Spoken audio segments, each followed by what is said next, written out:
Whole sports all plays. Yeah. Whole sports all plays. Whole sports all plays. 365, we making a plays. You talking the game, get you through the days. We're high in the court, the dime in the lane. Variety topics, living the same. All presentation, sports information. Hitting the airways, taking the nation. Sport all plays, like working your faces. Grace at the field, so tie the laces. Whole sports all plays.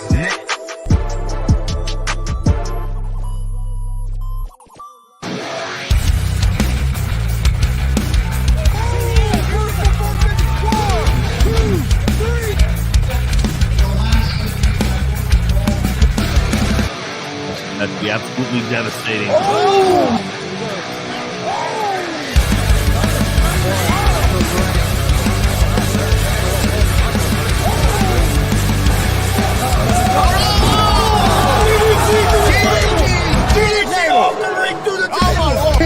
This is Joey Owens' show. They've been trying to get me on this podcast forever, and this is the worst damn podcast I've ever been on. So you all can kiss my ass while I win this match.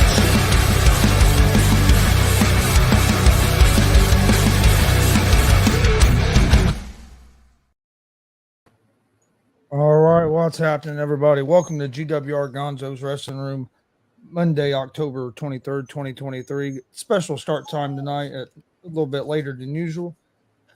I'm Chris Gonzo'S, joined by Tony Gonzo'S, also joined by Marcus Fine, like always. And then we have a special guest, founder of Thunder of Blunder Wrestling, also ring announcer, Walter Buckley. How's it going, guys? Happy to be here. Just under 72 hours away from TOB5, Thunder from the Crypt. Excited to talk to you guys about that and a little bit more, most def. Cool. That's going pretty well. Marcus, you doing good? Yep, doing good. Good. Well, we'll go ahead and get started with our indie wrestling report. Marcus, I believe you went to a show on Friday. We'll start with that one. All right. WCW at the Outlaw Arena. All right. Togo defeated the Waterboy. Hidari defeated Scarecrow via DQ. Dutch Platinum defeated Jackson Morgan. Blake Moneyright defeated TJ Powers. Ruthless Domination defeated Jake Phoenix and Kenneth James. Jake Elliott defeated the Buck Sexton. JB defeated David Light. And Zay Gates defeated the veteran PT Hustler to retain the Gunslinger title. And then we were all at a big show, me, Marcus, and Chris, on Saturday night in Kokomo, AACW. That was a fantastic show, I thought. I really enjoyed it. Marcus, what did you think? Oh, yeah, fantastic. AACW doesn't disappoint. A great crowd. It's a great show other than that bullshit called X. They used to start to sound like Kristen Gadd. I have to mess with Shaded them guys a little bit. They know it's all in good fun. Well, they had a big night, almost won the title. They didn't quite get the job done, but they did get a new member. What's up, Justin? They got a new member, Tanner Kelly, joined his dad and the crew. So now that's going to be interesting dynamic with Damien DeVille. What's going to happen there? And we did get a big surprise at the end with what's the damn clown's name? I forget. Hysterics. I don't like clowns, so anyway, but Hysterics did pull off a big victory coming out from underneath the ring and winning that championship there in that big battle royal. 37 people in that battle royal, so it was a huge battle royal. It was a lot of fun. Great show. Match of the night for me was the first one. Kevin Panic and IK3. I thought that was match of the night. Really enjoyed it. But yeah, there was probably 250 to 300 people there, I'd say. I didn't hear a final number. 224. 224 guys. 224 paid. 224 paid. If you add in some of the other people that was there with like the workers and stuff, there was over 250. Oh yeah, because they get plus one. So yeah, there's probably 250, 275 if you count that probably. So good crowd as usual there in Kokomo. I think probably the best fans that we've seen in the few years that we've done it. A couple of years, me and Chris has done it, and I know Marcus has been around it for years. So, and I didn't get a full-fledged riot, but I did get a riot. as Luke and Dalton took the Dirty Birds over to the Dirty Birds fans and beat the shit out of them right in front of them and got the 80+ about ready to rumble themselves in that corner. And I dropped Dalton a text and says, "Hey, thank you. That's the closest to a riot that I've had in years." So that was a lot of fun. That was a very good segment. I really enjoyed that. There was a lot of good things on that show. Going to be a big show coming up again. What, November 18th? Okay, 18th, and so another big show in Kokomo. So people definitely check that out. You definitely worth the money going to that show. It's not real far from our area, Muncie, and about an hour drive. So from where we are at, definitely worth the time and definitely worth the money. So definitely check out AACW. Yeah, Dalton got smacked by the little boy. I don't know. That kid was probably I'm guessing between like 8 or 9 years old, and yeah, he slapped Dalton pretty good. But I'll tell you what, Dalton has really got good. He's really gotten good at working the crowd. Yeah, I've seen him 4 or 5 times this year get into it big time with crowd. So, and speaking of working with the crowds, IK3 came out and got that crowd to a tizzy right off the bat, and then right after that match, the ladies' man Mike King came back and took it to another level. So got to see some really good. He's asking if we're going to talk about him. When I was trying to mention something, you guys kept going, and I didn't want to say anything further. But since he made that comment, before we talk about my stuff, I want to talk about something that's going to happen after. You mentioned IK3. We see Blake's comment here. What about that DCCW show in Lafayette in November with IK3 and Blake and Unbreakable Michael Elgin? Do you guys have a prediction for that? That's going to be a killer triple threat match. I think that's going to be a match that's going to be as good as like AJ Styles and Christopher Daniels and Samoa Joe back in like 2005 and 2009 when they had two triple threats. That's going to be a triple threat match that's going to blow everything up. So let's talk about that a little bit since Blake. Yeah, I think that match has got a good chance to be It could be possibly a match of the year candidate. Definitely. There's a lot of matches on that show that could be. I think that show's got a chance to be show of the year. It really could with all the matches on that show and for a good cause for muscular dystrophy. But I think it's going to be a great show. And of course, I mean, I don't know who's going to win that match. You got Blake Wright, who's unbelievable. You got IK3, who's unbelievable. And then, Michael Elgin, he's been a former champ in TNA Impact. Ring of Honor. Yep. So that should be a great match. Definitely looking forward to that. Let's see. Patty says she'd love to see Dalton Love get slapped. Blake says looking forward to teaching kids IK3 and Elgin a thing or two. Thursday. And IK3 is the best wrestler, my favorite every time. Patty. That's hard to argue with that, Patty. IK3 is awfully good. Yeah, and he got that crowd riled up pretty good Saturday morning. Shoot, I was there all day, so Saturday evening, he did get that guy all stirred up, or that crowd all stirred up pretty good. So, yeah, it was a really great show. Marks, I know you went to a show on Sunday also. Yep. Okay, before I get started, I'll tell you, Chris, earlier, I had at least a half a dozen people come up to me and ask about the Gonzo'S wrestling room. And hopefully we have Danville people on here tonight asking if I was going to review their show. And I said, yeah, but make sure you check in at 9. And I should have told them 8 because that's Illinois. But hopefully they'll get the idea. But so I'm going to go a little deeper into this since they actually did ask for it. Hang on, I got to see my glasses. Shit. Limbo. Everything was like a gimmick match. I think everything but one, because it was like a Halloween themed. It was called Devil's Terror. But the first match was Limbo defeated Nate Pierre in a Danville street fight. Now, those guys used to be a tag team. And they came in through the front door. And they didn't even get in the ring hardly. And they were beating each other the hell up. And it ended up where the guy started stacking all kinds of chairs and crap on him. And the referee ended up calling it because the guy on the bottom passed out. I'm guessing. We didn't know why he would call a match, but... How many chairs do you think there was? Oh, probably 4, but he also threw him under. He also stacked tables and crutches and golf clubs. I'm trying to think. There are all kinds of crap he was piling up because the main event had a lot of weapons in it, and they started using a lot of those. They did go through a piece of plywood, and it wasn't too bad. It was kind of hard to see because if you ever see my pictures, I sit over to the side, and then you're gonna have to come out to AWR markets.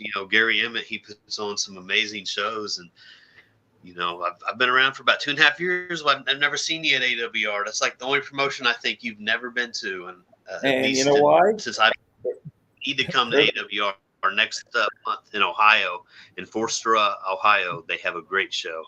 You should come to that next month. But that's deathmatch, right? For this year. Deathmatch, right? It's no ring deathmatch, and you'll be able to glass. get in. I don't do glass. Yeah, Mark. If there's glass, Marcus ain't I going. won't do glass. That's some glass. You could pull out a blowtorch. So everybody's laughing lately because I told somebody that yesterday. Says you're not using glass, but if you want to pull out a blowtorch, I'd be all right with that. Well, what's the big old guns they use in the army? They had a death match about a week or so ago. One of the best matches I've ever seen in my entire life. They had like a 10-15 minute promo against each other in the beginning of the night, and then they had this like 20-minute death match. And like Drake Younger was supposed to be retired, and he came out of retirement to face, the death match jackass Lord Yard, Dale Patrick's. And I got to say, if you guys haven't seen that match, it's one of the greatest matches you'll ever see in your entire life. Highly recommend that one.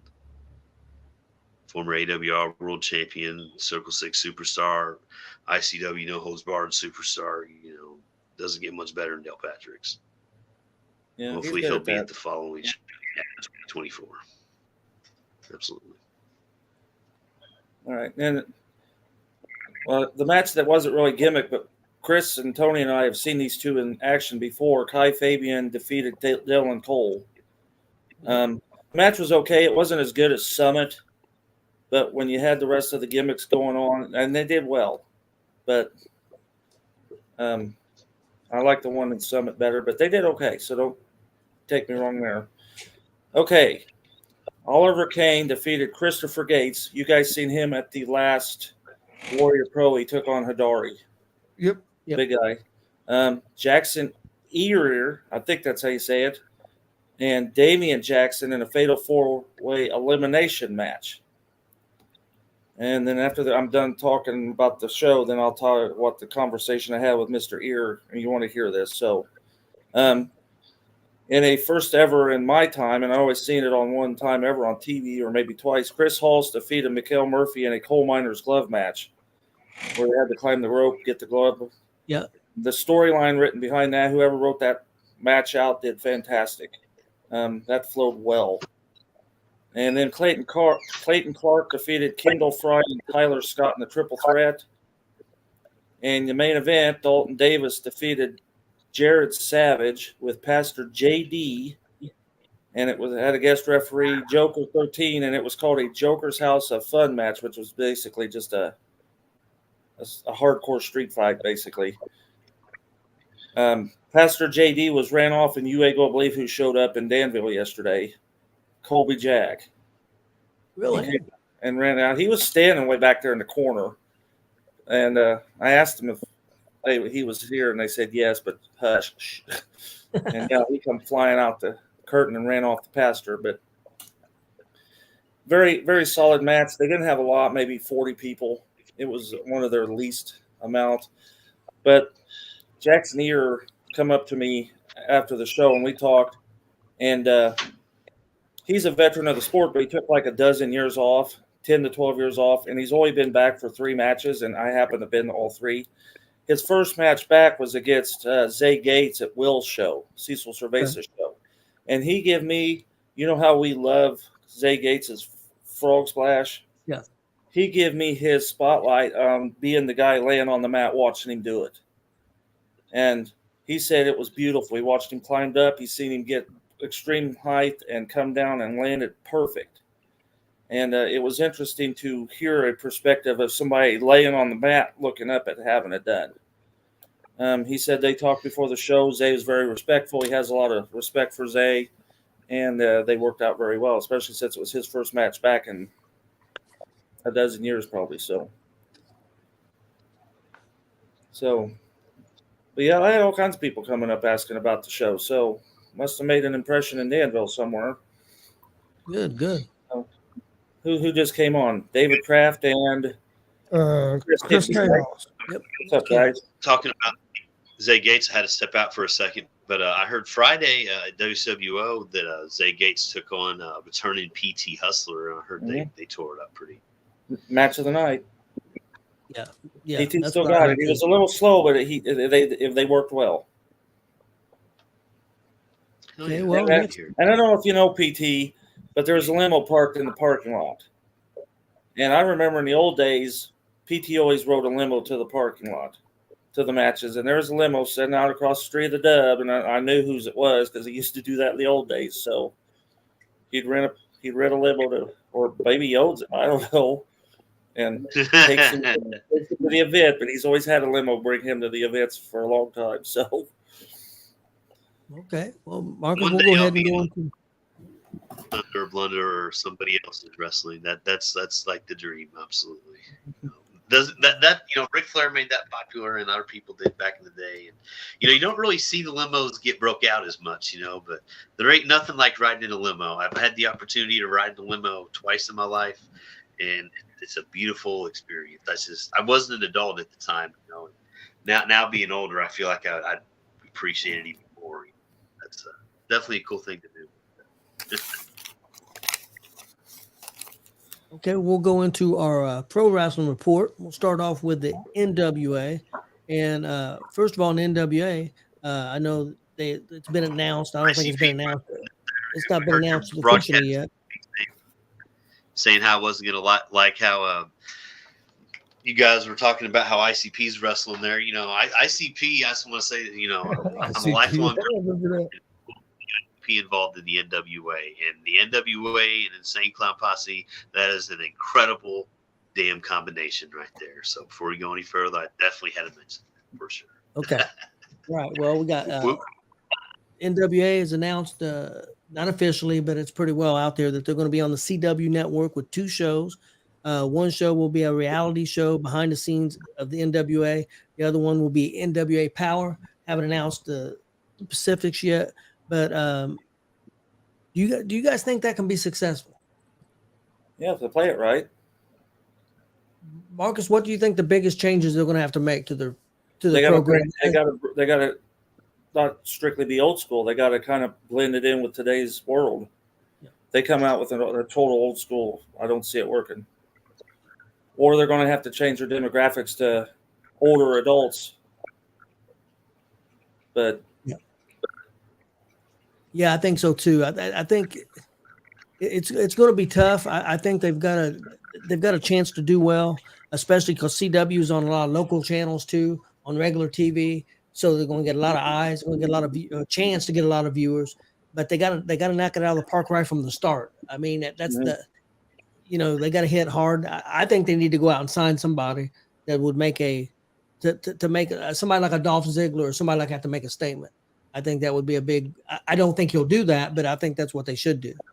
One of the better girls they've had. What do you guys think of Maddie Waranowski? Have you guys had a chance to see her in NWA yet? Yes, I have. Their women's division is pretty good. Yeah, I like their women's division. I think it's fairly strong. I think their men's division, he likes a lot of big guys, a lot of powerhouse guys. I think the shows have pretty good mix. I know Marcus watched this last week's show that was on last Tuesday. I haven't watched well, of course it's not Tuesday, it's on Monday, but I haven't seen the newest show. But I thought the show last week was decent. I didn't think it was super great, but I thought it was fair. The one that just happened, like the 130. Yeah, it was okay. I mean, a lot of squash matches anymore. Like the ladies' match, it was like a bully against puny kid in the park, and the clown. Sorry, Walt. The clown hitting him with the flower and smacking him with the tie, and I mean, Yarbo did win. Is that his name? Yabo? Yep. Yeah, Yabo, I believe. Yep. But Tom Lattimore, I mean, that was a squash there per se. Yeah. He used to be Bremen Oh. TNA for new viewers who are coming in. Got a chance to see him wrestle back in July in Chicago. That was pretty cool. So it was an all right show. So yeah, they're gonna have to pick it up because if they put that on TV, I don't see it working. Yeah, they've got to make some changes. I think they have made some change because I watched the show a year ago. Their production has gotten better.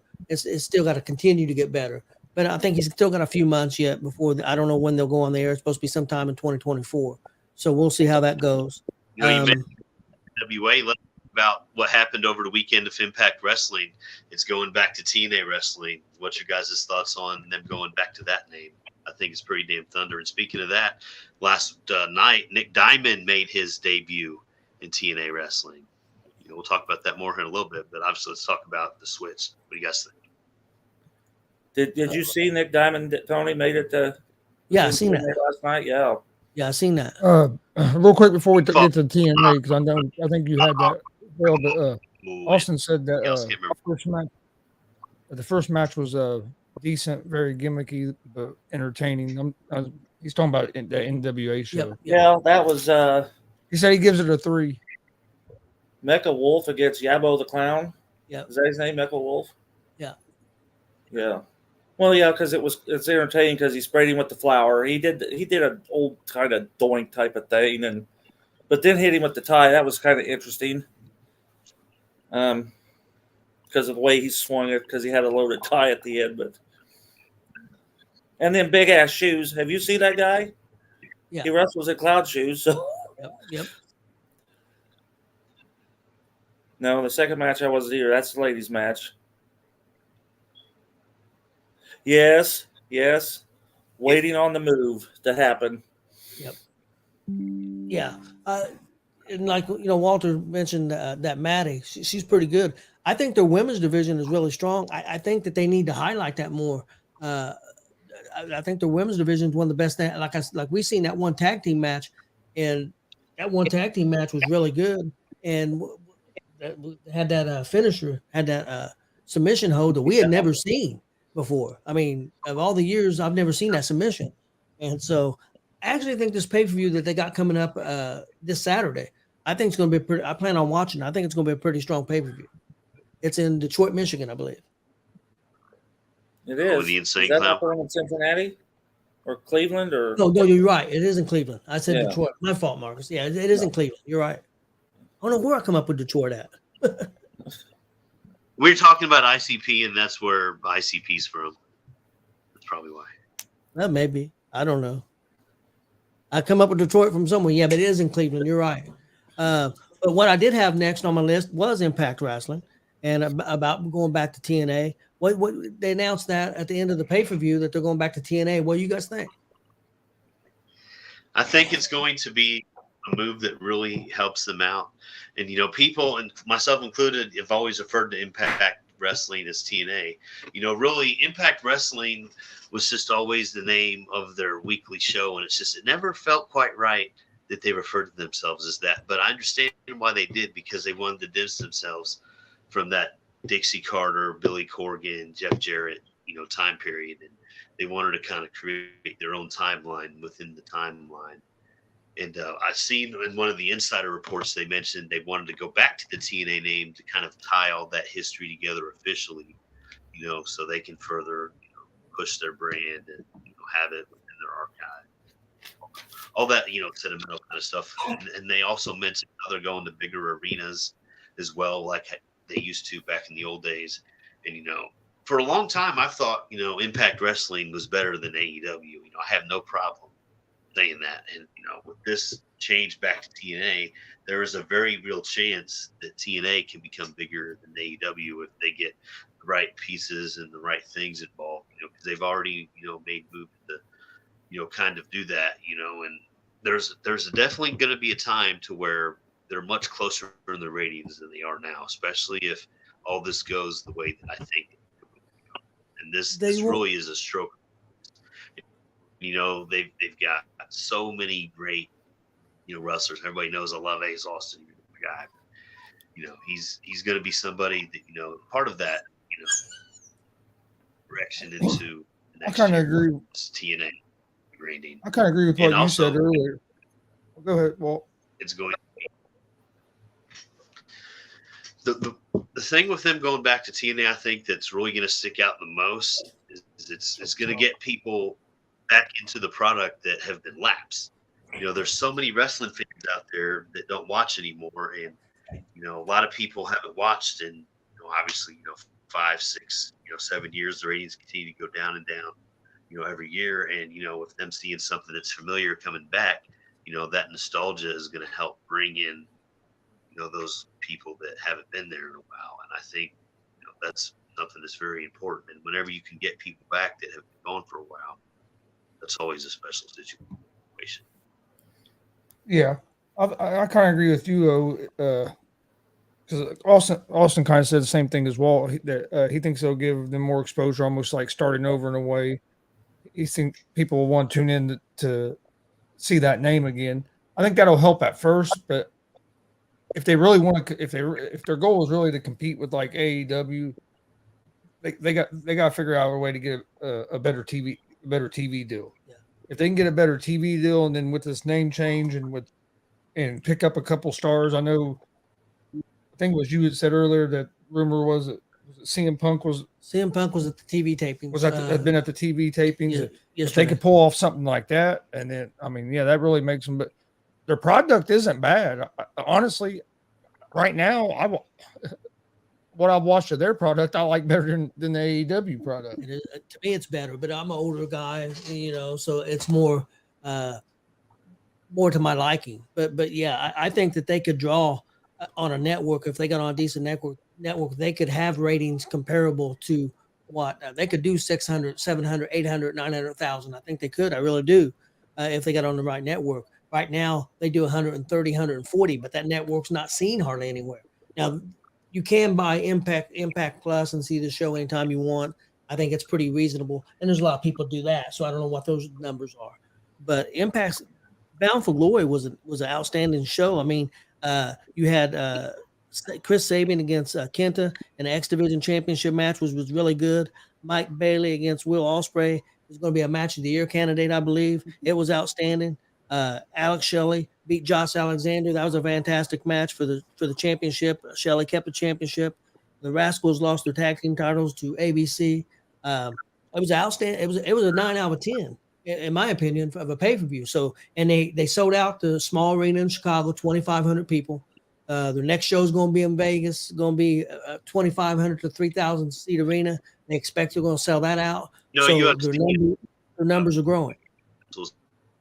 That. What'd you say, Walter? UFC used to run there, so it's pretty cool. UFC used to do events at that arena they're doing in January in Las Vegas. Yep. There are Spike TV specials, those fight night specials. A lot of those Spike TV specials UFC did were at that same building. So it's pretty sweet to see that. Yeah, they're definitely growing. I think the NW can grow. It's going to be interesting because everybody talked about the war between WWE and AEW. That's not a war. I think the war is going to be for number 2. I think Impact and NWA is coming for AEW. I think they're coming for their spot. Let me ask you this real quick. Do you think it would be?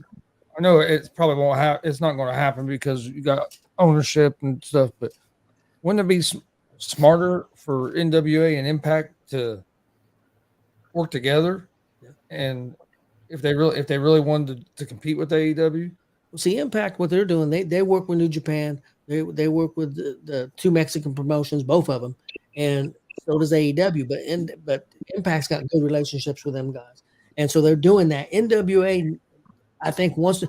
You know who I think NWA wants to work with?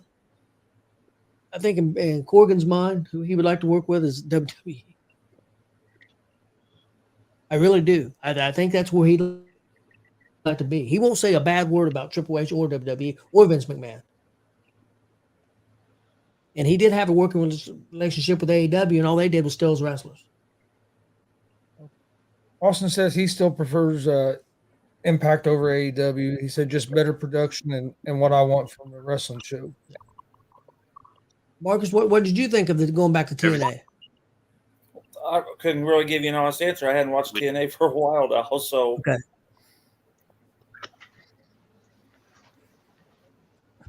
Glenn says Tony Khan be off his rocker. Yeah, especially sometimes when he gets on Twitter or X or whatever you want to call it nowadays. He gets on that coke and gets on Twitter. Is what happens, I think. It's snorting that coke and he don't know what the hell he lost it.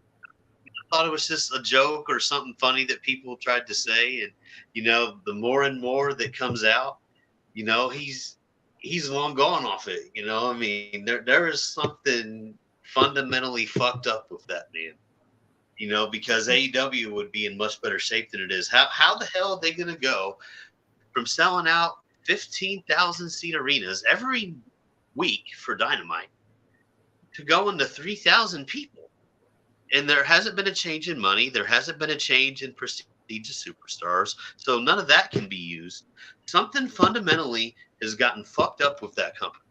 And there's a million and one things we could talk about, but we won't. But it's not the same as it was. I was at the very first AEW show in 2019. Me and my brother went there in 2019. We flew. It cost us several $1,000s to do it. But we did it. I was really excited about what they were going to do.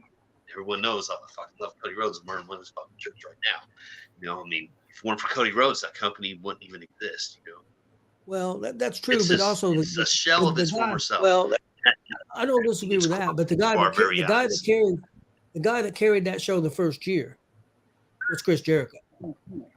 If Jericho's not part of AEW, there may not be an AEW. Don't get me wrong. I know Cody Rhodes did a lot, and I believe Cody Rhodes is a big part. I think Cody Rhodes being gone is part of their problem. I really do, because I think Cody had a good head on his shoulders, and I think he got out. I think he found out, like CM Punk, the grass ain't always greener on the other side. You go there and think everything's going to be super great, and then you find out what running a show is like, and what trying to deal with young people and new people into a new program is like, and then you find out maybe WWE wasn't quite so bad. Well, that, and I think they're making a lot of the same mistakes WCW made back in the day. With you got too many of the wrestlers running shit. Yep. He needs to put in Khan trying to run. It's not working. He needs to put somebody in charge of creative and let them run the show. And not. What I was surprised by? How many let Jade Cargill go? Bucks in the elite. Not the young bucks in the elite telling people they can't be on this show, and just some of the stuff he's let happen, I think, has really hurt him. Yep. Mark, you started to say something. The way that was the whole thing with Jade Cargill really screwed me up. I mean, he let her go for an entire summer and not wrestle, and then she just randomly came back and finished up, very discreetly and briefly. Why she should have, helped out some of those other stars, on the way out. You know what I'm saying? Instead of just, being absent and then just going to come back and leave that way and then immediately pop in WWE. That really made Tony Khan, I think, look bad, letting that happen the way that he did. He should have made her do more on the way out. Well, the way they took the title off Cargill was stupid. Well, I was complaining about that the night that they done it. Remember? Yeah. But the other thing is, guys, it ain't all about money. He offered her more money to stay in than what WWE did. It's not about all money. It's about what WWE can do for you. It depends on what your goals are. If her goals are to maybe be in Hollywood someday or doing other things, they will make her a huger star than AEW ever could. And there's no bones about that. I saw an interview with her and said that Khan offered her more money, but she decided that AEW was best for her and her family, or WWE was best for her and her family at this time. And she went to AEW originally because she thought that was the best move for her, and it probably was at the time. She left this now to go back to WWE and take this opportunity because she thinks it's best for her. What did you start to say, Marcus? Not me. Oh, no. Okay. I'm good. Keep going. Okay. That's well, what I had to say there. Okay. Well, next up, I was going to go through some of the other shows real quick. AEW, about the only thing that really stood out to me, it was an okay show, Sting's big announcement that he's going to be retiring in 2024 at Revolution. That was the first pay-per-view he did for AEW, and it'll be his last pay-per-view. So it's heartbreaking. He's done nothing but tag matches. I really hope he has a few singles matches leading up to his retirement. Otherwise, it's going to be a waste. You know what people are already saying now? The rumors have already started now that he's leaving Revolution there in February, whatever, and him and Undertaker is going to wrestle at WrestleMania in WWE. I don't believe that's going to happen, but people have already started that rumor. Oh, that's funny. Next up was WWE Monday Night Raw. I thought it was the show of the week. I thought it was a really strong show. Had Cody and Jey Usos lost the tag team titles. Sorry, Walter, to Judgment Day. But had a great match on that show. Gunther and Bronson Reed had a fantastic match. And Shayna Baszler and Rhea Ripley had a great match. They're really starting to beef up the women's division on Raw. Been really good the last few weeks. I wish they could get that done on SmackDown. They need to work on that for the women's division.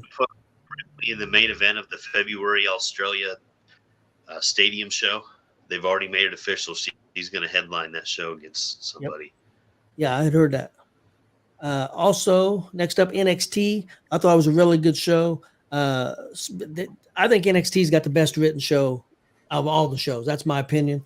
They got young workers that are working on their characters. I think they do a really good job. The next 2 weeks are going to be really good TV because it's going to be Halloween Havoc. We're going to do a 2-week deal, Halloween Havoc, so it'll be a real good show. So check them out. I can't think of his new name, but has Pillman been wrestling on TV? Pillman makes his debut tomorrow night. Lexus King. Lexus King. I couldn't remember what his new name was. And the Lexus King is from his sister and his mom. Yeah, that's where the name came from. I think his two promos that he did. I think his two promos that he has done has been outstanding. What'd you say, Walt? I hate that new name. I totally disagree at all. I love behind it, and I love the promos that he put out, explaining it. But the name itself, I can't stand it. I really wish he would have kept his old. I totally disagree with you. I think him keeping that Pillman name would be terrible for him as of right now. I'm not saying it can't be something that he goes back to. But look at Dale Earnhardt Jr., one of the greatest racers ever, and his dad was Dale Earnhardt. It's a similar name, but okay, but how hard was it for? How hard has it been for Dustin Rhodes? How hard was it for Dustin Rhodes? He couldn't make it as Dustin Rhodes. Cody was the exception to that in that family. And how long did it take him? It took him a long time to get where he's at right now. Yeah, I think sometimes it's good to get out of that shadow. I think it's worked well for Braun Breaker. I'm not a huge fan of Braun Breaker name, but I think if he'd have came in with Rex Steiner, is what the original plan was, and he came up with Braun Breaker himself. He said, "I don't want to be Rex Steiner." So I think it's. He kept facets of Steiner's. Still the dog, the dog pound stuff and all that stuff. But sometimes I think it's good not to be in that shadow. Well, and we've seen it with and Pillman. Don't get me wrong, Brian Pillman was he was big in the wrestling world, but he's not as big as some of the names I'm getting ready to mention. But like you've seen it in basketball with Michael Jordan's sons, they could never make it in basketball because of what everybody expected them to be their dad. Yeah. You see that with a lot of big stars' kids where they can't. And Glenn made a good point here about Dale Jr. Even with all the accomplishments, I can't fucking talk. Accomplishments that Dale Jr. has had, he hasn't been able to really live up to the Earnhardt name in the eyes of a lot of NASCAR fans. Randy Orton, Damien brought this up. Randy Orton did make it, no doubt about it. I can't disagree with that. That's one of the ones that that did and made it pretty quick. Charlotte Flair's one that was able to do it too. She takes a lot of But criticism. she does take a lot of criticism because of her last name. But and The Rock did too. Yep. So, but Rock was hated at first. They hated Rocky Maivia. Yeah, I did too, actually. Yeah, I mean, Well, he went to The Rock. That Rocky Maivia crap. That's all it was. yeah. I mean, yeah. They said he wasn't set up for to make it. I think Pillman. I think you're going to see Pillman come in as a big heel, and then I think eventually they'll turn him face and go back to the Pillman name. And I think Pillman's going to be a big star. I really do. I think he's got all. Marcus, you've seen him wrestle. Do you think he's got the tools? Oh yeah, definitely. I think he's got the tools. I think he just needs some. And that's the other thing. Some people have that it. Cody has that it, and once he went out on his own, he made it. Dustin probably didn't have that it. He had to find something, and he got that with go. Not everybody has that it factor like Randy Orton. Randy Orton had it. The Rock probably had it, but he wouldn't. They didn't let him use it at first. They gave him Rocky Maivia. They gave him shit. So. Well, and look at Stone Cold. Stone Cold, I think he has that it, but look how long it took. Yeah, took it to finally catch on because of some of the stuff they had him doing. Yep. If you're doing that, think of Kevin Nash.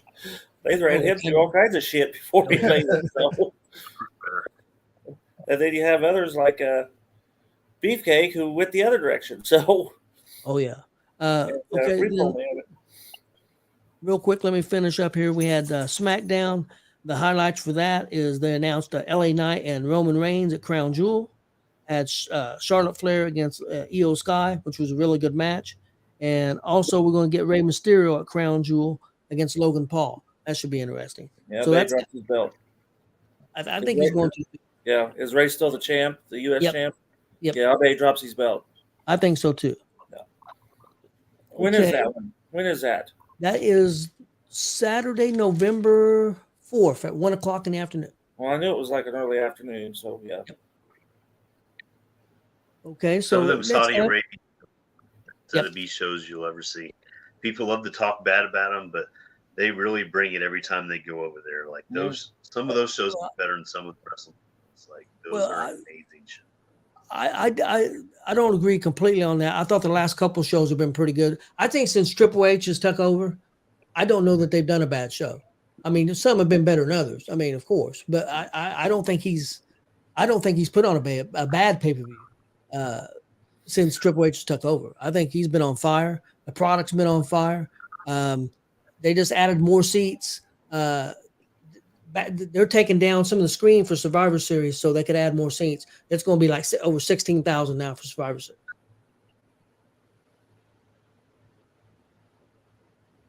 They always go to the All-Star. I'm surprised they go to the Bulls play at the United Center.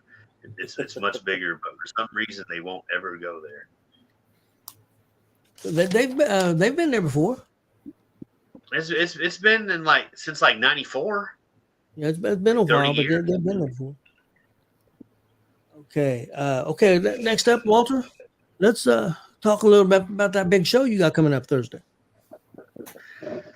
Oh, yes. It is finally time. We are just under 72 hours away from TLB 5. Thunder from the Crypt live in Indianapolis at the historic WCWO Outlaw Arena. Doors open at 6:30. Bell time is 7:30. Tickets are only $10. Front row, $15. We've got an absolutely spectacular card lined up for everybody. We originally had 9 matches, and right off the bat, we'll talk about why we only got 8. Over the weekend, we found out that Gaston LaRue unfortunately got injured in his match with Larry D in Ohio, Cincinnati, Ohio, in Pro Wrestling. There was a point toward the end of the match where Gaston took a power bomb and he landed insanely awkward on the back of his head, and it's going to be a little bit before he's able to step back in the ring, and obviously didn't want to risk his health, over this or any booking. He, like I said, he's not going to be around for a little bit.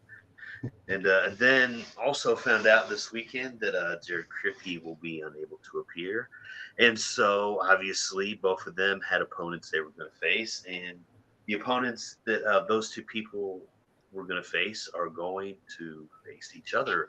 It is now going to be for the Warrior Pride Heavyweight Championship. It's going to be the Buck Sexton defending his Warrior Pride Heavyweight Championship against the main event hip-hop recording artist Piper DK Fan. Just like every other match on the card, it is a first-time ever match. No, That should be, I was this close to having be an interesting match. Should be a good match. What's the? I know you're excited for all of them because I know you love every match that you put together, and I understand that. I think you got a great card. But if I had to put a gun to your head, which is not a bad idea, but no, I'm kidding. But if I had to put a gun to your head, what would be your favorite match on that card?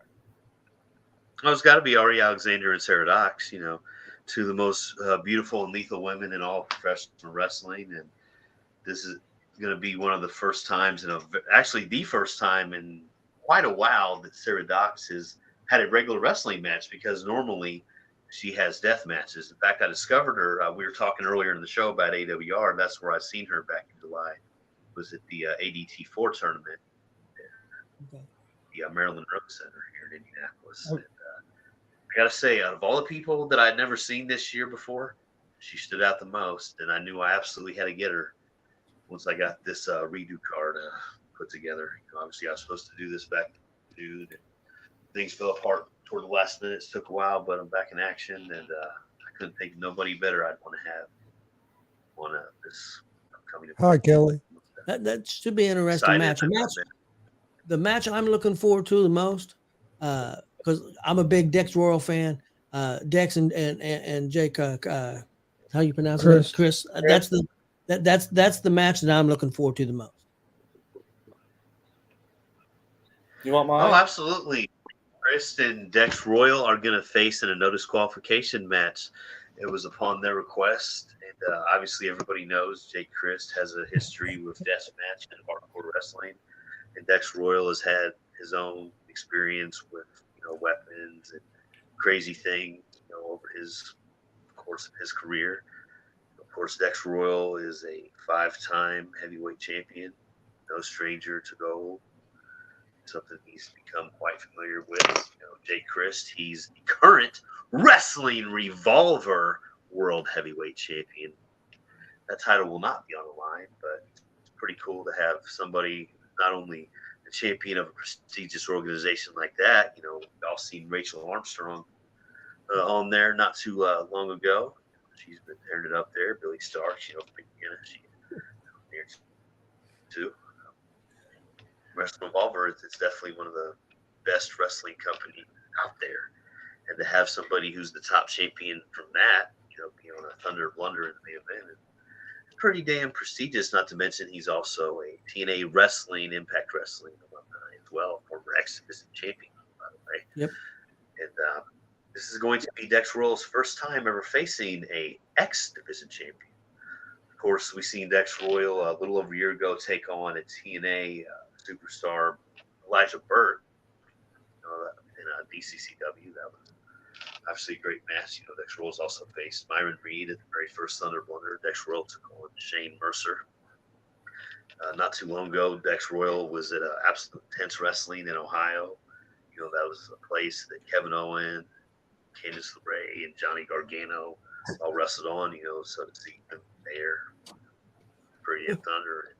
I can tell you guys, this main event, it was already going to be crazy as a regular wrestling match, but now that the weapons are involved, people's necks are going to be sore and heads are going to be left split and need stitched up after the fact. Like, this match is, the young folks like to say, going to go crazy. Marcus, what match was you looking forward to the most? Dalton Love, Brutus Dillon. Yep. That's going to be a good one. Really? Oh, yeah. I'm surprised of all the matches. Well, we've seen. I thought you were going to say Nick Diamond. Nick Diamond. But I get it. That's good too. But I get it though. Dalton Love and Bruce Dillon, they have a Randy Savage, like Andre the Giant kind of vibe to him. You know what I'm saying? You know, Well, like I get It'll those be vibes like when I think of this match. Absolutely. And you'll Be hear like me Crypt. have a little brief speech before the bell rings there. But yeah, I'm not sure how that's going to turn out. I'm quite torn about it. I kind of felt weird about that match because, as some people know, at Shane Mercer's promotion, XCF, I was managing him there for a little while, and obviously having him here, you know, that was an option. But obviously, I'm basically just the ring announcer. I don't really, you know, present myself, you know, at the events as an authority figure or anything like that. You know, I just ring announce like I do if I'm somewhere else. But you know, with this, it's a special situation, you know, because Marcus trying. I'm having somebody that taking on somebody that I always talk highly about, you know. So in a way, it's kind of a conflict of interest, but I'm happy to put these guys together because they're going to be able to show together that they're a great combination when they step between those ropes. And I think other people are going to want this match based on what they bring in this match. And they're obviously, you know, two massively different people. And I think that drastic contrast is going to really open some eyes and turn some heads. Absolutely. Yeah, Marcus, who was you going to say Dalton and Brutus was going to be like? Well, it will be like we all see the JICW when Dalton or Brutus took on Jared Kripke. It's David and Goliath, big man versus small man, and it'll be interesting because Dalton and Kripke got a little different style, so it'll be interesting to see how another small man can go up against Brutus Dillon like Kripke did. Hey, Walter. Hey, Jared had a question. Hey, Walter. Jared had a question. He wanted to know if you ever oiled up, Mercer before his match. I could ask the same thing about him and Rikishi, but we won't go there. Oh Lord, that'd be a lot of oil. That'd be a lot of damn oil. That would be a lot of oil. What other matches you got on there that we haven't talked about yet?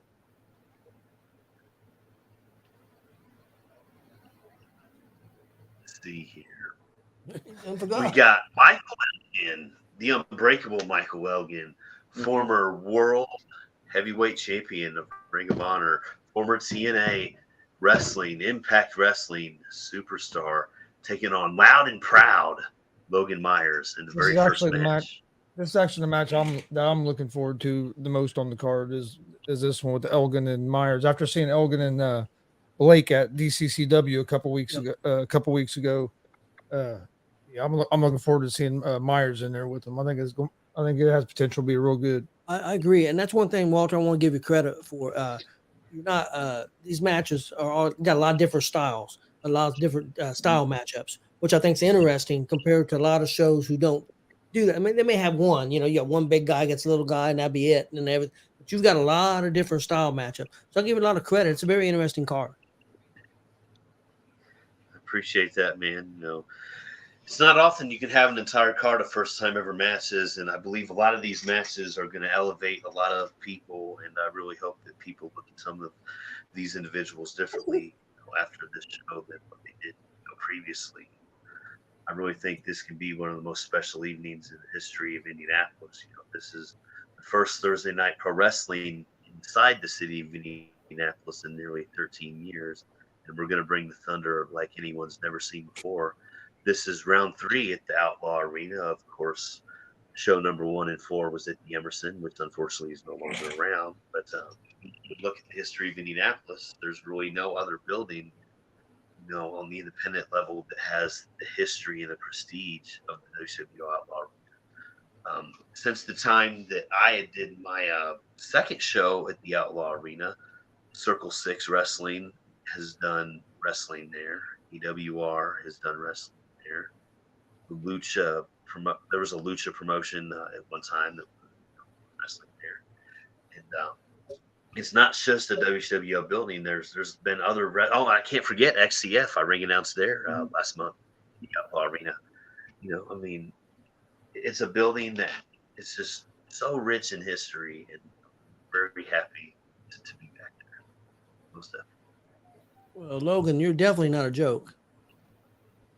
Yeah, if anybody that's watched Logan wrestle thinks he's a joke, they they don't know much about wrestling. That's for sure. No, you forgot Congo Kong. Oh yes, the XCF showcase match. It's going to be Jamie the Hammer Vincent taking on former Juggalo Championship Wrestling Heavyweight Champion, former TNA Impact Wrestling star Congo Kong. First time XCF has had a appearance at another organization, I do believe, and pretty cool.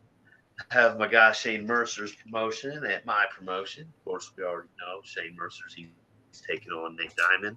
As I mentioned earlier in his broadcast, Nick Diamond last night made his TNA wrestling debut against Fandango. And I'm telling you, this is Nick Diamond's first time wrestling in the city of Indianapolis, and he's taking on the most spectacular athlete in professional wrestling in the semi-main event of Thunder for the Crypt. And I can promise you it's going to be unlike anything you've ever seen in your entire life. You know, I can't thank JICW enough. You know, I was the ring announcer for a big part of this year, and that's where I discovered Nick Diamond. It was in a JICW down in Martinsville, and also where I discovered Sanjay, who's going to be taking on Blake Wright. Talking about you again there, didn't get that made Blake about 30 minutes ago. Yes, he is taking on Blake Wright for the TOB Thunderweight Championship. That's another matchup, you know, a lot of different styles. I mean, yeah, you did a good job with that, Walter. Don't want your head to get too big, but you did a good job with the matchups. Appreciate that, man. Absolutely. Which one are you most excited for, Tony? Oh, I already said I'm a huge Dex Royal fan, and also like Jake Chris too. I've seen him a few times. He's outstanding. So I think that's really going to be the match of the night. That's just my opinion. Oh yeah, man. It's going to be a Thunder main event. You know, a whole card of regular matches leading up to it, and then you have a match with no rules and no boundaries, and those two guys are no strangers to those, and the roof just might come off. I might have some serious financial problems after this match.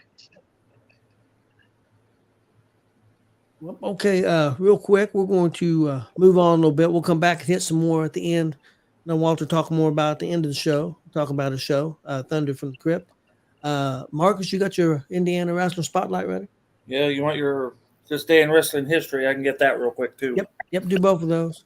All right, kind of interesting. There's two Ric Flair Hulk Hogan stories on this day on 2 different years. One is in whatever 32 years ago was today. What was that?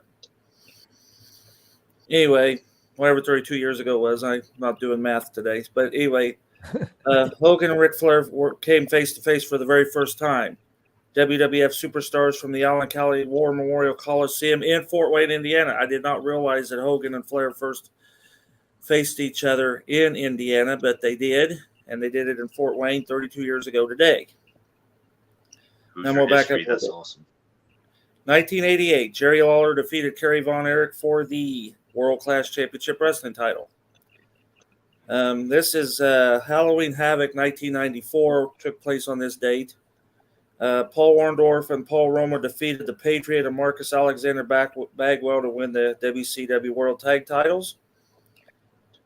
And to go back to Hogan and Flair, Hogan defeated Ric Flair in a steel cage match. With special referee Mr. T, pre-match stipulation, Flair had to retire for the 8th time. I don't know what it was. I just watched that match the other night. And then after the match, a masked man come out with Sting, and it was Brutus Beefcake. So 2000, Hardy Boys defeated Edge in a handicap match for the World Tag Team titles in the WWF. And Yokozuna sadly passed away on this date in 2000. 2001, Dudley Boys defeated Hardy Boys for the WCW World Tag Team titles. and that took place in Omaha, Nebraska, and that's when WWF had already taken over WCW. So, and in 2002, AJ Styles defeated Six-Pac, I don't know how he says it back then, for the NWA TNA X Division title in Nashville, Tennessee. So that's your on this day in world history or wrestling history. Look, Did you ever go? we forgot to bring that up. I was just getting ready to say we forgot something big from this weekend. Yes, we did. Kelly Fine turned heel. Yeah, Kelly Fine turned heel in Kokomo. Yes. Kelly's Hall of Fame Kane made an appearance in the Excellence Championship Royal Rumble, and Kelly Fine turned heel in Kokomo on Saturday. If you want to see it happen, watch our show from Saturday night where you see Kelly Fine taking sides with Mike King and turned heel. What's it like to live with a heel? You lived with a baby face for so long. I love her no matter what. See, I have to say that because I can see what she's capable of. But now you're scared. So, yeah, that was another big highlight I forgot to bring up. She's in there laughing now, but Christian Cash about lost his shit right there on commentary because he was our guest commentator. It's like, hey, Kelly just turned a heel on us. Yep. And he didn't know what to think about that. But yeah, I forgot to bring that up. Kelly's Kane has made it into, I think we're at 13 matches now. Seems to make a weekly appearance somewhere. So we tried to get it used yesterday, but I didn't get with the participants in the main event time to grab a hold of it. But okay, where were we at? I'm sorry, I lost it. Well, I think Wrestling Spotlight. you just now we're getting ready to go to the Indiana Wrestling Spotlight. Okay, this is a big one, guys. Oh, I got 2 left, and then we're going to just do a random person. The Ultimate Warrior, born James Hellwig on June 16th, 1959, in Crawfordsville, Indiana. He was a graduate of Fountain Central High School. And he attended ISU for 1 year. Now, I may be all over the place because I put a lot of stuff in this. Of course, everybody knows he's a former bodybuilder turned wrestler. His WWF career was from 87 to 92 and a very brief, stinky-ass time in 96 that we probably wish we all forgot. Yep. But not as much as we want to forget the 1998 WCW appearance that he made, which was even worse. Him and, of course, everybody knows Sting and the Ultimate Warrior were known as the Blade Runners. As the Dingo Warrior, and he won the WCWA Texas Heavyweight Championship. In the WWF, he's a 2-time Intercontinental Champ.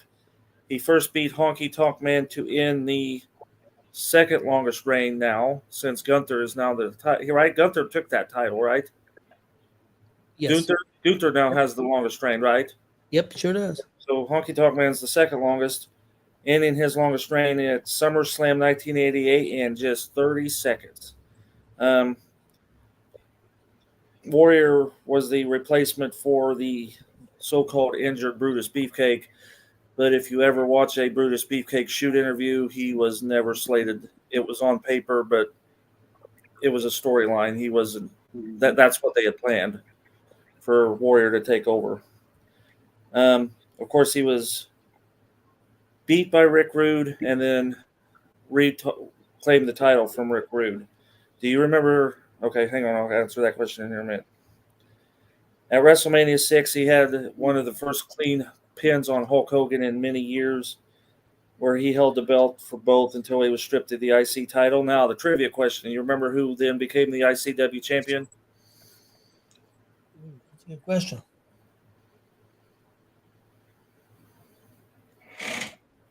They did a tournament. The last 2 people in the tournament was Tito Santana and Kurt Hennig. And Kurt Hennig then ended up becoming the new ICW title. I was going to guess Savage, so I was way off. Of course, we know the SummerSlam 91, a match made in heaven, a match made in hell, was also the night that Hogan and Warrior took on Slaughter, Iron Sheik. Is that right? and Kurner Mustafa. Is that right? Well, Yeah. Slaughter, Sheik, and Kurner Mustafa, right? yep. And oh, look at her. Now he's going to badmouth his new tag team partner. But anyhow. So yeah, they hold up there, but they did it, and he got fired. But he was back at WrestleMania 8 there in Indianapolis and gone in November of the same year. Then, of course, he came back at WrestleMania 12 in 1996 with the damn Triple H squash, because Triple H decided he would play professional against the guy who would not, and said, okay, I'll go ahead and do it. And it lasted 4 months because he kept no showing to events. And then, of course, 2 WCWOs where he ended Halloween Havoc with Hogan. That'll come up. That's next week, right? Or Halloween Havoc stuff's next week, right? Yep. He did do one final match in Spain in 2008 against Orlando Jordan. At WrestleMania 30, he was inducted in the Hall of Fame in 2014. He appeared at WrestleMania 30, appeared at Monday Night Raw, died the Tuesday after. Leaving the hotel. Yeah, Scottsdale, Arizona. And Scottsdale, Arizona, is that not where Superstar Billy Graham was buried? Along with I believe so. Eddie Guerrero. I believe you're right. And somewhere here in Indiana, and I got to go look it up, there is a tombstone with Jim Hellwig's. He's on a tombstone with these brothers. I don't think he's buried here, but he is on that stone. So we got to go look at that. I'll have to go see where that is, but it's somewhere here. All right, now I went to another source. Started as Jim Justice Hellwig, Power Team USA, trained by Red Bastien and Rick Bassman. With Sting, they started out as the Freedom Fighters, Justice and Flash. Debuted in Continental Wrestling Association, and they weren't worth a hoot. Went to the UWF, then Warrior left and Sting stayed. Renamed Rock. Sting was Rock. No, let's see. What was? Oh, Sting was Sting, and Warrior was named Rock. Yep. Known as the Blade Runners. It was a Bill Watts way to spoof the LOD. Warrior left, but Sting stuck around and ended up being in Eddie Guerrero's Hot Stuff International with Missy Hyatt and all them guys. In WCW, he was the Dingo Warrior, feuded with Rick Rude, which is interesting because that's who he lost his IC belt to. Yep. And he tagged with Lance Von Erich and won the belts, and then he went off to the WWE. Yeah, I see they got that Von Erich. What do you guys think about that? I'm interested in seeing the Von Erich movie. I'm interested in seeing. Oh, yeah, I am too. All right, I got another page. I told you this is a long one. The next week will be even longer. Feuded with, of course, Sergeant Slaughter. That's who he lost his WWE title to. Undertaker, The Casket, Andre the Giant, Savage. If you remember that, that's how come he lost to Slaughter. And the Papa Shango there for a while. Then they created the Warrior Award shortly after he passed. In the PWI, Comeback of the Year 1992, Feud of the Year with Undertaker for 1991, Match of the Year with Hogan for 1990. In the PW 500, he was number 9 in 92 and 101 in 2003. And I would have thought he'd been in more magazines than that, but yeah. But okay, that's what we have. Next week, Mick Foley, and then we'll just grab one. So. Okay, real quick, I've got a crazy wrestling story, and then we'll do our most underrated tag team bracket, and then we'll let Walter plug his show a little bit more before we get out of here. Crazy wrestling stories. What I have is Harley Race. Real quick, just a little tidbit on Harley Race. He was kicked out of school at the age of 15 for beating up his principal. I was going to say it was a fight, but I would have figured it was a fight, but I didn't think it was by the administrator. And then in Eugene, Oregon, 12-pack of road trip he would go one night. Yeah, in Eugene, Oregon. It's on like every trip. Like he would be wet the whole time, and he would like drive super fast and never get pulled over. He was like a legend on the road doing that. I mean, something obviously you wouldn't want to do now, but that man did not give a fuck back in the day. He was a tough man. In Eugene, Oregon, a bunch of bikers showed up at an NWA show and was giving Harley Race a hard time. Race invited the biggest biker into the ring. Harley broke the biker's nose, choked him unconscious until he shit himself. I can believe that. This was in the ring. So that was my little story for Harley Race. That dude was one tough man. But Not too long ago, he had been the shit himself too when he was with Adam Cole. I couldn't believe that. And next up, we got our most underrated tag team bracket that we're going to go through real quick. This was done. This was made by Sportster, not my seeds. The number 1 seed taking on the 16th seed. Number 1 seed and the most underrated tag teams of all time is Harlem Heat taking on Jindrak and O'Hara. Harlem Heat kills them. Jindrak and O'Hara would get squashed. Those boys would be in the hospital, bro. See, I'm already laughing. Is Austin on here? They're already starting crap here. Austin, listen to this. Harlem Heat. I agree with Walt. Those other boys don't have a chance. Oh, yeah, they're down. So Harlem Heat in there. Okay, our next matchup, number 8, Eminem. You guys remember Eminem? Mm-hmm. Taking on Doom. Definitely don't forget about Melina. Holy shit. I'm going Doom. I think Doom kills him. What do you think? Eminem, they were much more athletic. And plus, they'd get distracted by Melina. Eminem would have it in the bag. I think Doom would eat him for lunch. Free and Johnny I say Doom. But Austin said Eminem. Austin, what are you on, man? Austin says Eminem. Kelly says Doom. Got 3 Dooms. Looks like Doom. Next up, number 5, the Hollywood Blondes. Taking on, this is a tough one, guys. Kane and X-Pac.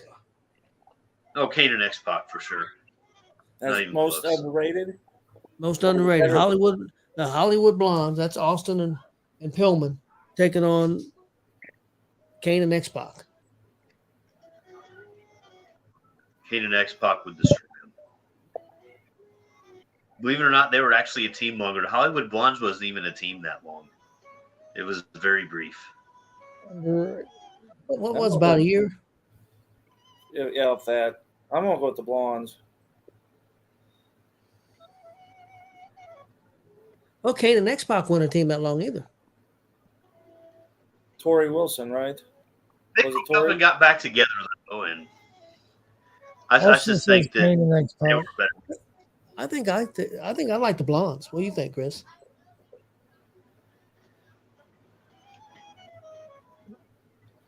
That's most underrated? Yes. That's the thing. You're going most underrated, not necessarily who would win. But I think the Hollywood Blondes were more underrated than Kane and X-Pac. No, they get their props all the time. People always talk about them, seems like. You hardly ever hear people mention Kane and X-Pac. Like, I probably mentioned that. That was cool. I'd say Blondes. I'm a contrarian. Who's got it? Blondes by 1. Blondes by 1. Okay. Next up, Austin and Walt said Kane and X-Pac. we got the world's greatest tag team taking off London and Kendrick. London and Who's Kendrick. the world's greatest tag team? That was Sheldon Benjamin and Charlie Haas is looking rough these days. yeah, Charlie Haas. Oh, that's who I go with. I think so. I agree with you. It's I underrated. knew it was Sheldon Benjamin, but I could not remember that other guy. So thank you, Walt. Yeah, Charlie Haas. And Haas and them were 4th seed. London Kendrick was the 13th seed. Austin says London and Kendrick. I figured he'd go with Benjamin. You know, he's been off the rail tonight anyway. So Yeah, I think he's been hanging out with Walt. Kelly says Haas. What'd you say, Chris? I'm with Benjamin and House. I think they were way underrated. Okay, next up, 6. The Quebecers. Number 11, Sting and Luger. Okay, there you go. Sting and It Luger. was an nomination. That's another one of those. The Quebecers, are you shitting me? Those guys were curtain Quebecers jerkers. shouldn't even. Yeah, they never got out of this curtain jerk match ever, I don't think. And who they take on? The Orient Express. I mean, come on now. Yeah. Are they Sting on there? and Luger. Looks like it. Hey, I didn't make the rankings, Austin. Okay, next up, number 3 seed, Public Enemy against number 14 seed, America's Most Wanted. America's Most Wanted by far was a better tag team. Not even close.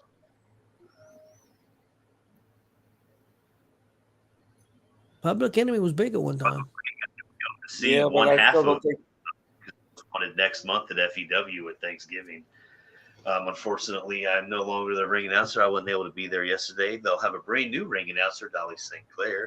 So you guys will get a little bit new flavor when you go out on Thanksgiving. If you're America's Most Wanted fans, definitely go check out FEW in Greenfield at the Evangel Church on Thanksgiving night. Absolutely.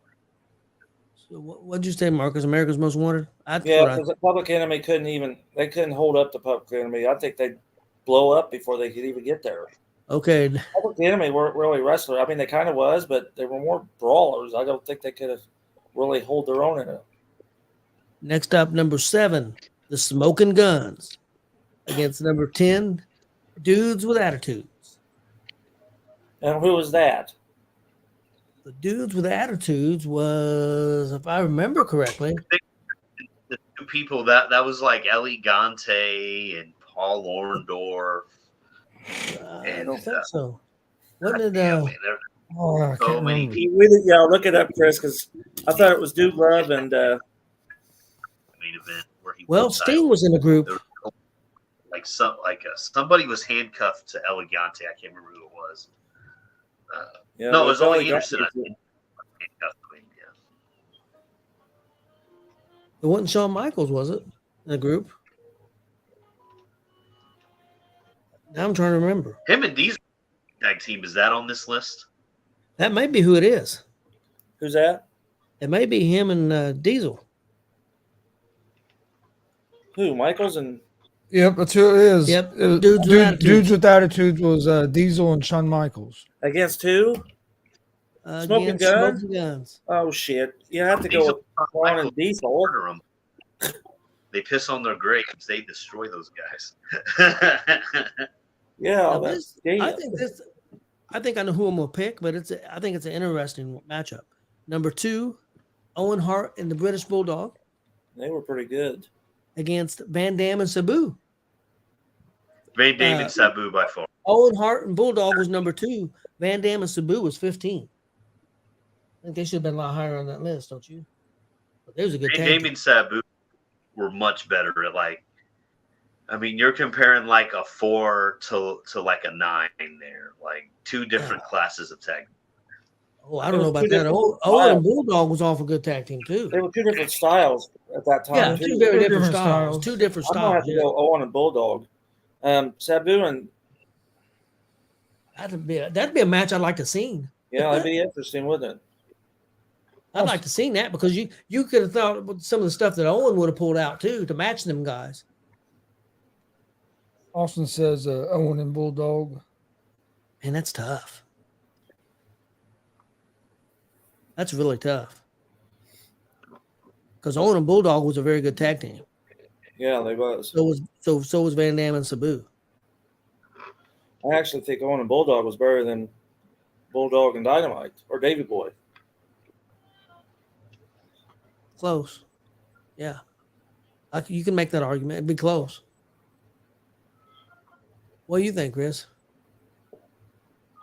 I'm gonna go with Owen and Bulldog. I think I agree.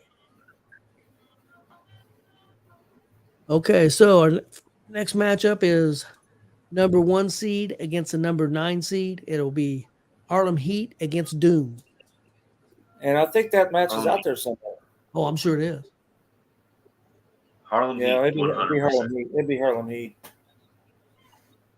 2 world champions in those groups because you got Ron Simmons on one side and you got Booker T on the other. They went on to become world champions. Austin And says Booker T Harlem was a Heat. better world champion than Ron Simmons was. So, And two Hall of Famers. mhm. Yeah. Next up, you got the Hollywood Blondes, number 5 seed, taking on the number 4 seed, world's greatest tag team. Hollywood Blondes. I'm sorry, who was the first set? Blondes against the world's greatest tag team. Haas and Benjamin. Yeah, I'm going the other route. I'm sticking with the Blondes. Going with the Blondes. What do you think? That'd be a good match too. That'd be, that'd Yeah. have been a matchup I'd have loved to see. That'd be gold. Yeah. I'm gonna go with the Blondes as well. Austin says world greatest tag team. I think we're tied, ain't we? Who do you think, Kelly? Who's Walt say? He said world's greatest tag team, I believe. No. I said the Blondes. The Blondes would Blondes. destroy the. Oh, okay. Okay, It'll be the I thought you Blondes. said the other way too. Yeah, okay. Yeah. Blonde. I didn't really care for the World Greatest Tag Team. Okay. Next up, Kelly said the Blondes as well. Sting and Luger, who was a number 11 seed, against a number 14 seed, America's Most Wanted. Sting and Luger. By You're a talking million miles. WWE, WCW. Yeah, and those guys were popular at the exact same time in the other opposite companies. You know, in 1991, Sting and Luger won Match of the Year when they fought the Steiner Brothers at the first Super Bowl. Never forget that. So what are we saying? Sting and Luger? I'm going to I'll have to go Sting and Luger. Okay, next up we have number 10, Dudes with Attitude, taking on number 2, Owen and Bulldog. Oh, HBK and Diesel, 100%. They were all around at the same time too. Yep. I'm gonna say Owen and Bulldog. Yeah, I think I will too. That was a killer combination. Can't believe y'all. It was. And that match may be out there too if you look hard enough. It might be. Kelly says Owen. Individually. Looks like it's going to be Owen and Bulldog. Okay, so we're down to the final 4. Austin says Owen and Bulldog. We got Harlem Heat, who was the number 1 seed, taking on the number 5 seed, the Hollywood Blondes. And I know that match has happened.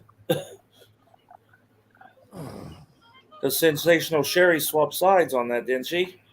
Or did she not? Anyway, I'm going to go with Heat. I think you got to go with Heat.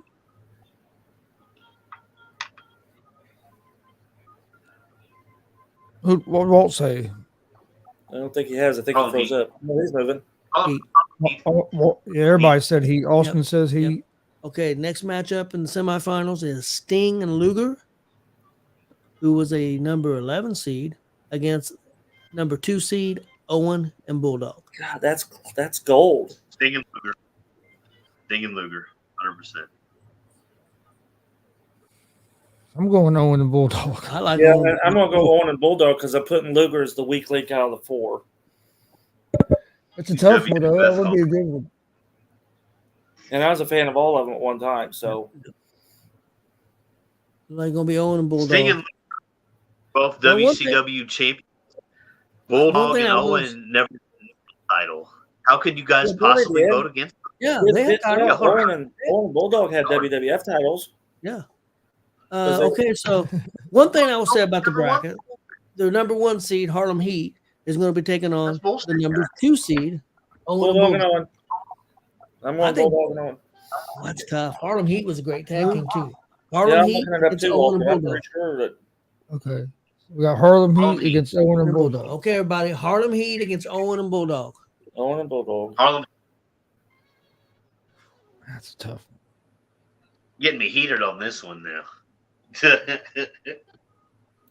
Who you going with, Walt? He said Harlem Heat. It's really tough. Marcus said Owen and Bulldog. I would have loved to seen that match. Definitely. That's tough. I don't know. Austin says Owen and Bulldog. Well, I think that was. Oh, you think so? Okay. I think that was. Well, the one anybody out before. there want to vote? Help us vote this one.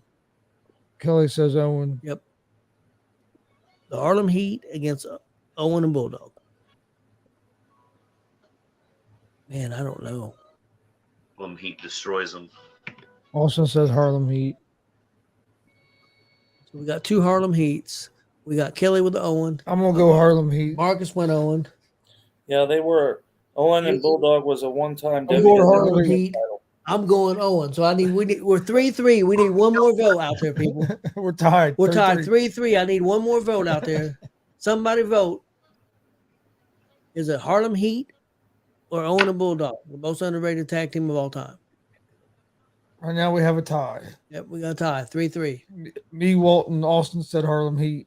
Me, Kelly, and Marcus. We're the heels. I'm on Kelly's side. Whatever Kelly says, that's where I'm going. I see what she Because you're gets. afraid of that cane. I'm scared. Scared. Hey, I have a cane right here somewhere. I'm still scared of Kelly. Yours hasn't been in match action yet. I have a steel chair that's been in match action. Yeah, we got that green chair. Well, I don't think we're going to get another vote, guys. I think it's going to end up a tie.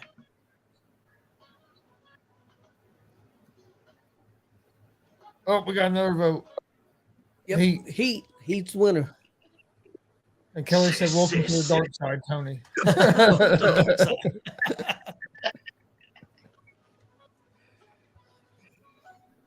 Yeah.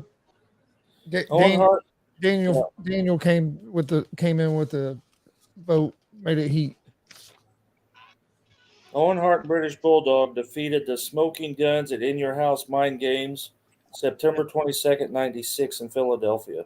What sucks with Owen though is his career ending so short because who knows what he would have accomplished because dude was ahead of his time. He'd definitely still be alive and dress him up and try to. I'm going to say something that a lot of people are going to disagree with. I think Owen was better in the ring than Brett.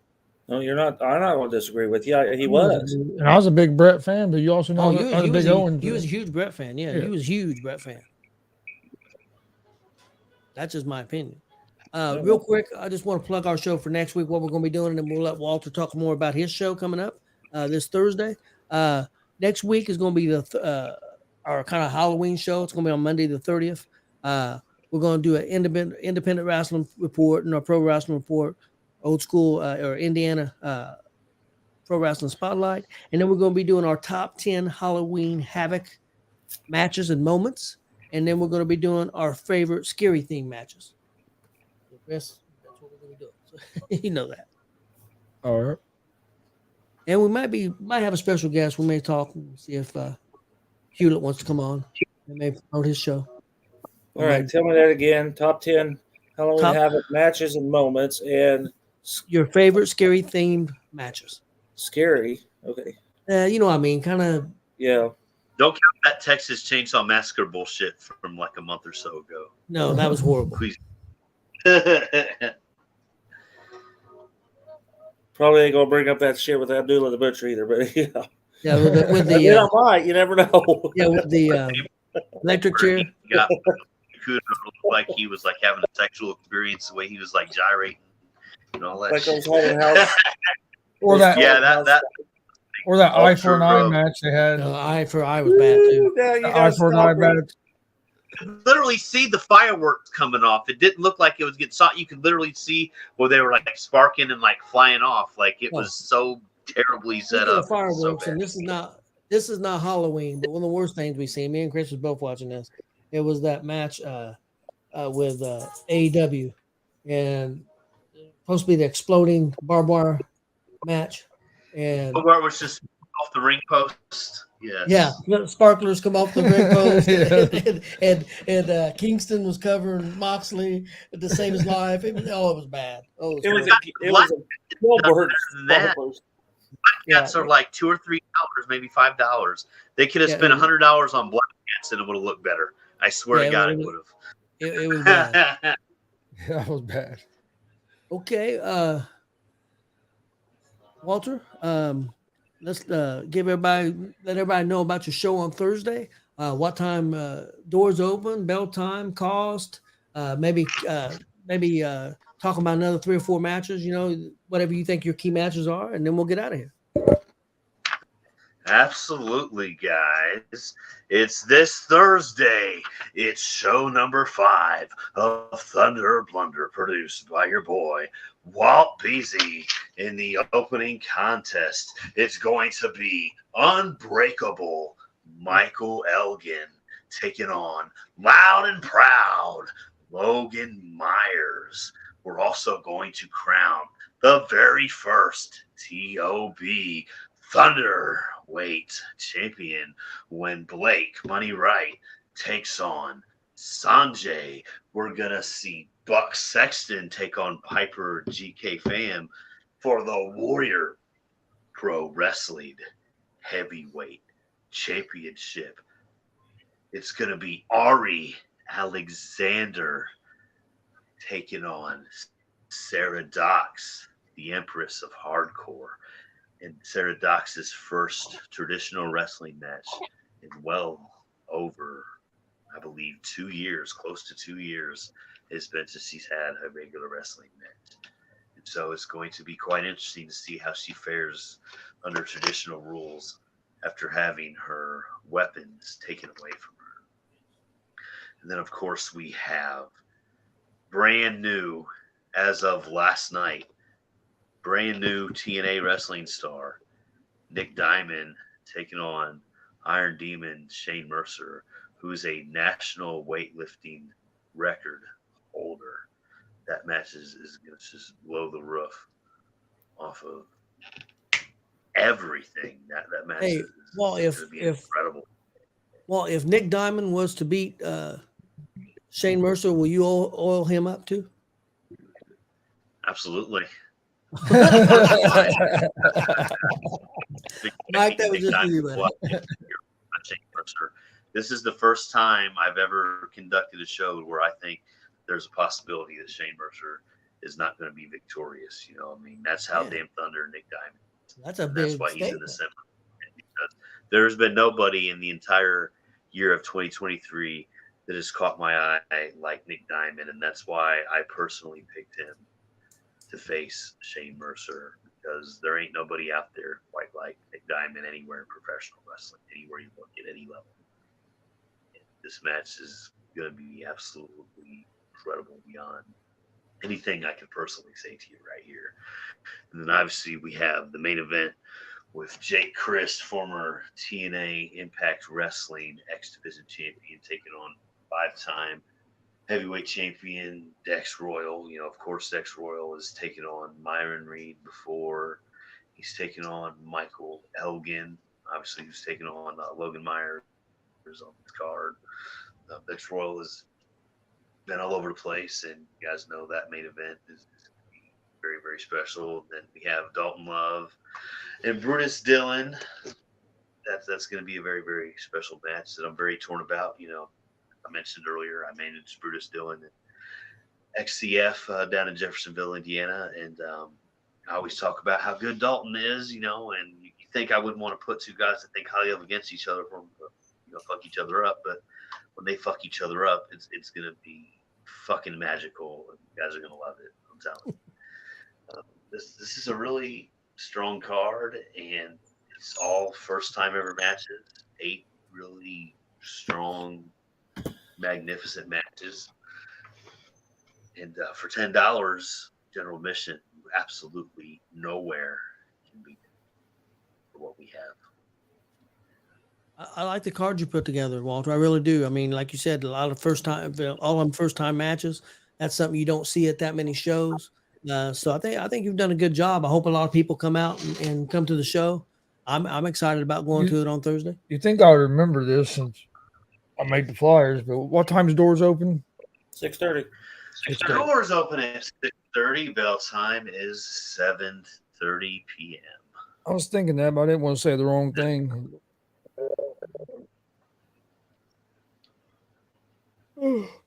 Well, you got anything else, Walter, you want to touch on real quick? Or are you done? I do believe that is it. All right.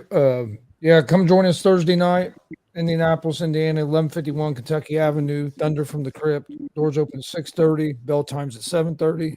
Should be a great night of wrestling action. Please hit that subscribe button on YouTube at Gonzo'S Sports Room. Like and follow on Facebook, Twitch, Twitter, Instagram, all at Gonzo'S Sports Room as well. If you missed AACW Eternal Excellence Rumble over the weekend, go to our YouTube page and check it out. Watch the full show on there.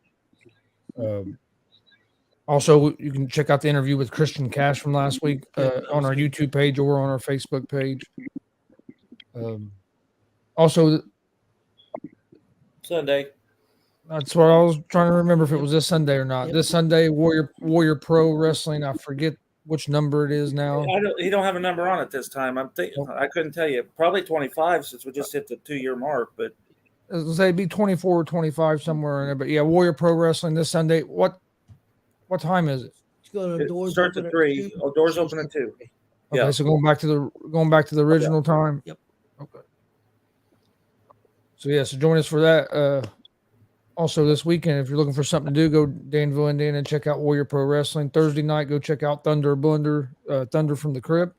WCWO has a WCW Halloween on Friday and trick or treat on Saturday. So what was that, Walter? This Thursday, it's the first Thursday night pro wrestling in nearly 13 years in the city of Indianapolis. what was the one before that? A SmackDown? It was WCWO when WCWO very, very first moved to the Outlaw Arena from when they were like moving around a little bit.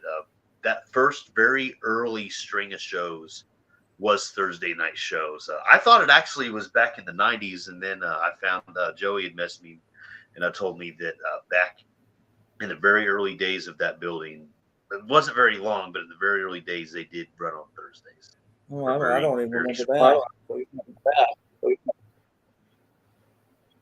But outside of that, it's been since the 1990s, if you don't count that. All right. Well, we appreciate everybody joining us tonight. We'll be back next Monday at our normal time. Yep. The normal time is 6:30 p.m. Eastern. Hope everybody has a great night, and we will see you guys next time.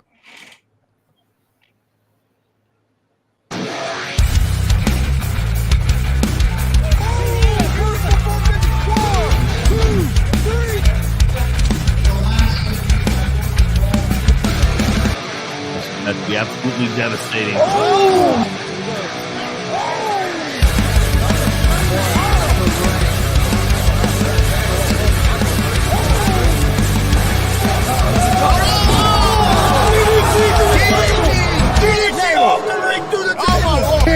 This is Joey Owens' show. They've been trying to get me on this broadcast forever, and this is the worst damn broadcast I've ever been on. So you all can kiss my ass while I win this match.